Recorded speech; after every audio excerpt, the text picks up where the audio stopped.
Hi, my name is Rafael Silva, and I'm on FrConventions. Hi, my name is Ronen Rubinstein, and we are on FrConventions.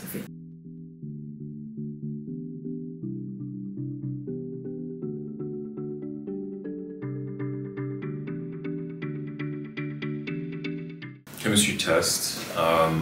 They flew me out to LA. I think Ronen already lived in LA. And, yeah, I was already TK. Yeah. So he got cast first, and so I was brought in to have a chemistry read with him. Hopefully that would have worked out. And yeah, but that was my first time, and we met at the Fox lot. I was just trying to focus really hard just on my audition because I was really nervous. I felt really anxious, and he just walked in easy, breezy. He had already done the hard part, which was get cast in it. And but yeah, lovely human being, very polite, very welcoming. On the chemistry read, like, you know, some actors like to do their own thing, and that's fine because at the end of the day it's a job too.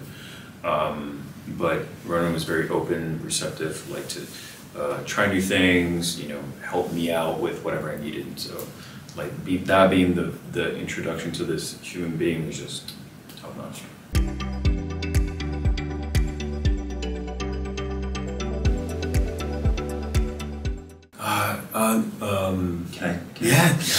I think one of the very first ones was when Carlos surprised TK with the loft.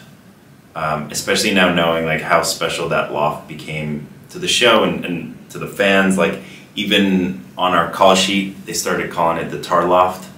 But that home signified so much. It really was, you know, the home that they got to build together, and Carlos knew what it would have meant to TK to have that for them, and it happened. He set it up while TK was in the coma, so it was like the greatest gesture of all to surprise him with that. And that scene is so beautiful where he walks him in with his hands over his eyes, and that was one of the first moments where I was like, wow, Carlos would do anything for TK, and that scene is so special. And he decorated the house, and it was just really beautiful.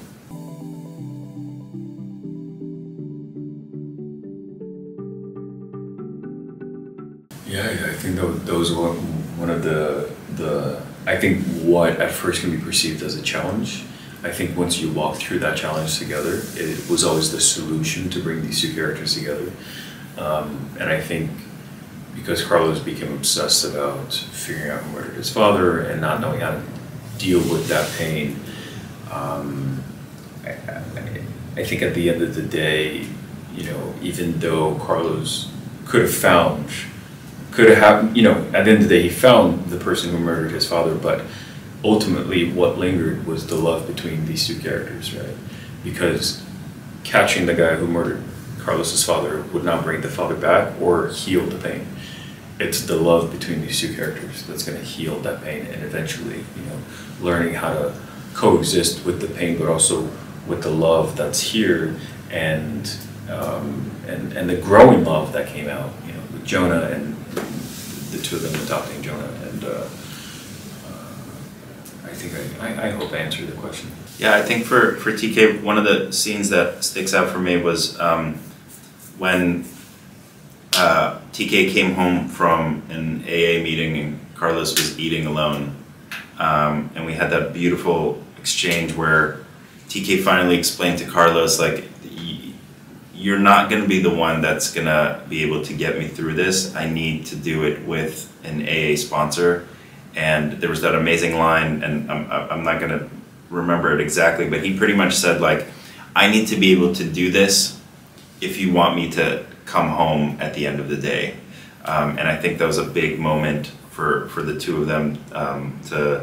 TK really let Carlos know what he needs in order to heal with his addiction, and it's an everyday process. And I think that was a really beautiful moment for him to finally, like, let him know what he needs in order for him to pretty much survive in many ways.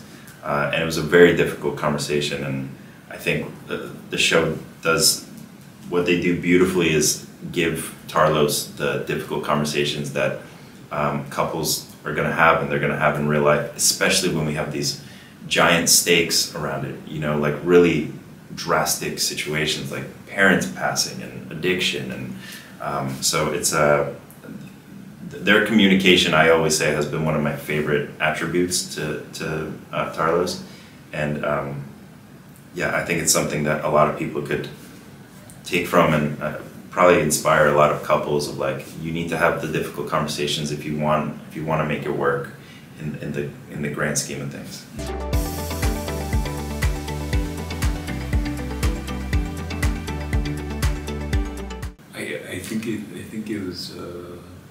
I think the intention of the writers to show a couple that love each other, regardless of what they look like. I think the intention came immediately from the writers' room, and I think is what we were given on set with our, you know, with the script, and also our willingness to like talk to each other and like challenge each other in terms of like, how do you feel about this specifically? And then the fact that, you know, writers would want to also work with us to make bring the best product out of the scene, out of the situation, is what assisted in creating this three-dimensional relationship on television. And the fact that this was between two men, it transcended the physicality of this relationship just being, you know, two men. It became a conversation between a couple that anyone can identify with. You know, it's not a gay couple's conversation. It's just a couple's conversation. Exactly. Yeah. You know, and it informs his addiction, whatever my life was, either with work or even not even seemingly wanting to have children, either at that moment or at all, right? Or and also talking about sacrifices, like. You know, I think for Carlos's mindset, it was often like, no, I need to deal with this person, then I can live my life. But life is not like that. Everything happens, everything all at once, right? And I think that it's just a reflection of what reality is, you know.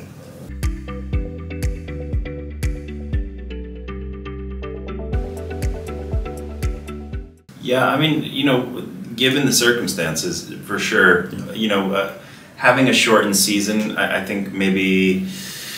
I think we could have had a bit more time to navigate that story, especially adopting Jonah. You know, I think maybe we sped through it a little bit, but only because we had to.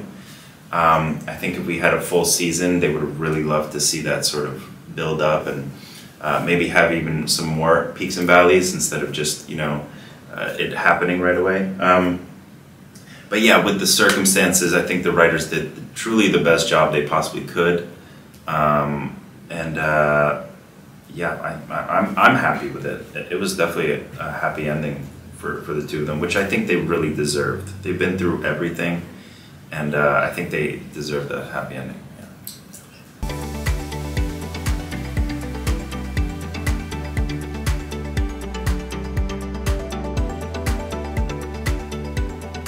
Denise, could you just Voilà. please